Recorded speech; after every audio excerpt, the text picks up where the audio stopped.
Welcome learners. We have completed block 1 titled Tribes of South India and moving to the next block 2 titled Andaman and Nicobar Tribes. This block consists of 5 units. It studies the 5 major tribes that are found in the Andaman and Nicobar Island, as well as their practices and customs that are still a mystery to many. Unit 1 is about the Great Andamanese of Strait Island. We shall cover the entire Unit 1 of Block 2 in 3 video series. The first video titled Great Andamanese of Strait Island 1, emphasis is given to the historical background of Andaman and Nicobar Islands, the life and culture of the Great Andamanese in the culture context, and the changing pattern among the tribal groups will also be discussed in detail. After watching this video series, you should be able to have a general understanding of the land and its people in the Andaman and Nicobar Islands, knowledge of the historical background, and an understanding of general socio-economic and political life of the Great Andamanese. Well, before we talk about the tribes, we will first have some general information about the land and its people, a historical background, and general socio-economic and political life in the islands. The Andaman and Nicobar Islands are classified as an India outside India, outside the mainland in the Bay of Bengal, but one which is as much a part of India as any other. During the colonial period, the British took over the islands and at independence handed them over to India. These were the islands turned into dreaded Kala Pani, meaning black waters, with their cellular jail for the freedom fighters. Life imprisonment of the Kala Pani was given to the dreaded criminals from the perspective of the British. During the Second World War, the Japanese occupied these islands and symbolically handed them over to Netaji Subhash Chandra Bose's Provisional Government of Free India. At that time, the cellular jail was closed and the prisoners freed. After the war, the British reoccupied the islands but had no time to reopen the cellular jail. The scholars and anthropologists are not clear about the background of the main tribes of the Andaman and Nicobar Islands, namely the Great Andamanese, the Onges, the Jarwa, the Shompen, and the Sentinelese. There is paucity of authentic historical information about the Andaman Islands before the 18th century.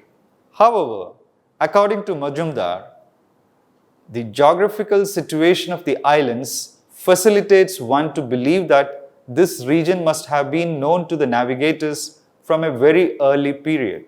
The earliest reference to the Andamans probably occurs in the Geographica, a Greek work backgrounder on the tribes of the Andaman Islands on geography, written by Claudius Ptolemaeus, the celebrated Greek astronomer, mathematician, and geographer of the 2nd century AD. Ptolemaeus seems to mention a number of islands with naked people who were cannibals. The account of a Chinese traveler in the 7th century AD of the Andaman is said to represent the Andamans, and the country of the naked people refers to the Nicobar Islands. The first authentic and detailed account of the Andamans are from the writings of 2 Arab travelers of the 9th century AD, namely Abu Zaid Hassan and Sulaiman.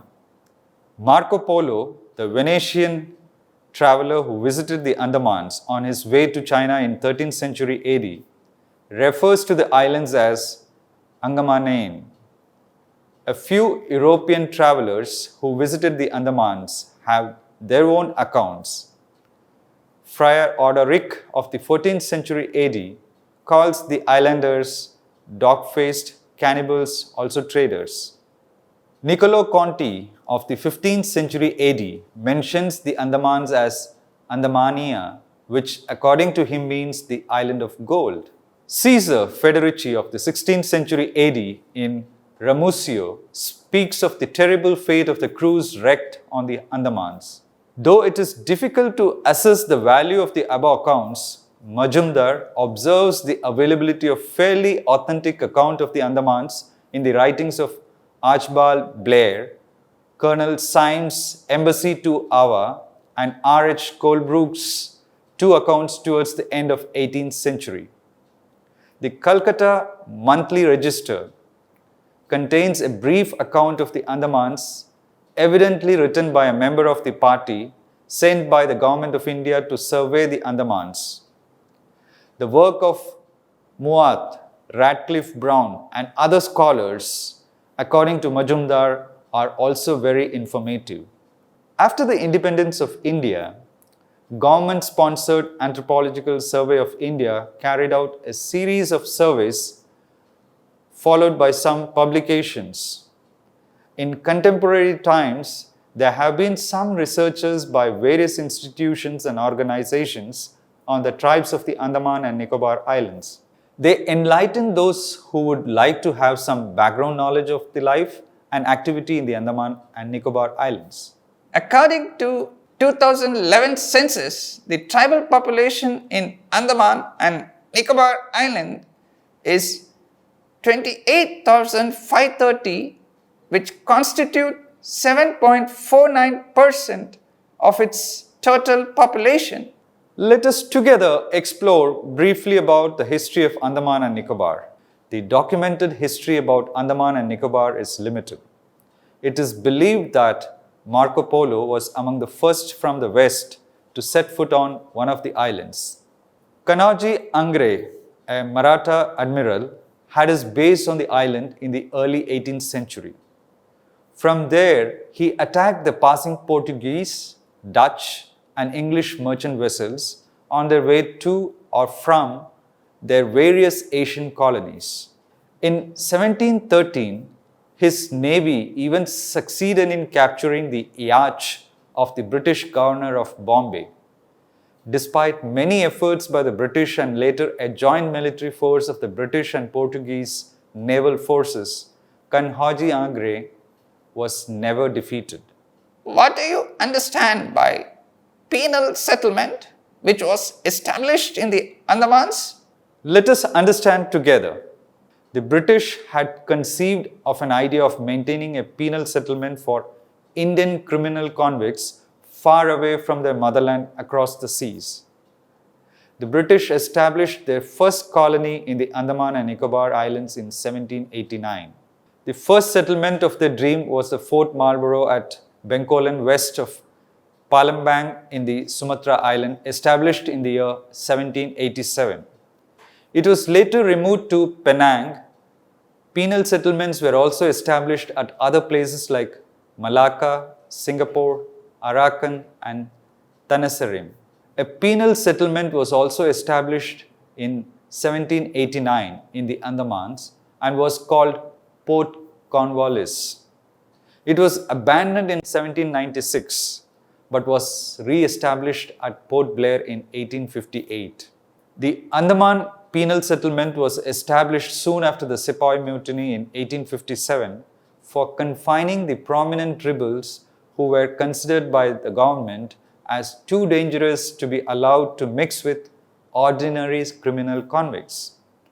The Wahhabi fighters against the British and the Burmese rebels were also sent to the Andamans. In view of restricting the political prisoners to solitary confinement, the notorious cellular jail was constructed. Is it true that the construction of the infamous cellular jail was completed in the year 1908? I believe hundreds of anti-British Indians were tortured to death or simply executed there. True. Your general knowledge is good. During the freedom struggle of India, the journalists with seditious writings were confined in the cellular jail. The revolutionary convicts were also imprisoned in the cellular jail. At least on 3 occasions, the government of India announced to abolish the penal settlement but was later compelled to reverse the decision due to various circumstances. When the Japanese captured the Andamans on 23 March 1942 during the Second World War, it was a death blow to the penal settlement. However, when the British reoccupied the Andamans after the Japanese surrender on 16th August 1945, the penal settlement was finally abolished. We believe that after watching this video, you should be able to have a general understanding of the land and its people in the Andaman and Nicobar Islands, knowledge of the historical background of Andaman Islands. We will continue this topic in the next video. Thank you.